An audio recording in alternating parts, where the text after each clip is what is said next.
Friends, మీకు ఈ video నచ్చితే లైక్ చేయండి, సబ్స్క్రైబ్ చేయండి. చామంతి టేబుల్ కింద దాక్కొని ఉండటంతో రోజా, అరుణ్ అది టేబుల్ దగ్గర కూర్చొని మాట్లాడుకుంటూ ఉంటారు. రోజా అరుణ్ని బుట్ట వేసుకోవడానికి చాలా చాలా టిష్యూస్తో తుడుచుకుంటూ ఉంటుంది.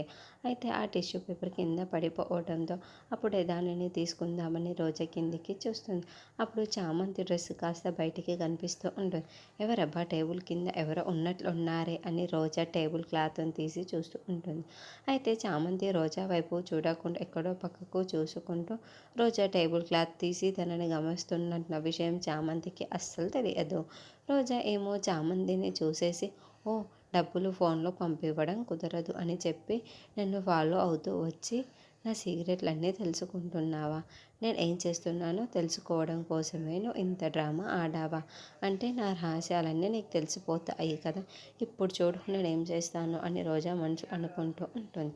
వెంటనే చామంతి చేతిని కావాలి అని తన ఖాళీ చేపుతో నలిపేస్తూ తొక్కేస్తూ ఉంటుంది. దాంతో చామంతి గట్టిగా అరవలేక నొప్పినంతా కూడా ఓర్చుకుంటూ విలవిలలాడిపోతూ ఉంటుంది. అప్పుడే చామంతి కొంచెం క్లాత్ని తీసి రోజా కాల్ని చూస్తూ ఉంటుంది.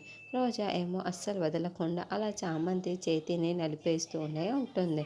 మరి చామంతి నొప్పిని భరించలేక టేబుల్ కింద నుండి బయటికి వచ్చేస్తుందా, అరుణ్ దగ్గర దొరికిపోతుందా అనేది నెక్స్ట్ ఎపిసోడ్లో చూద్దాం.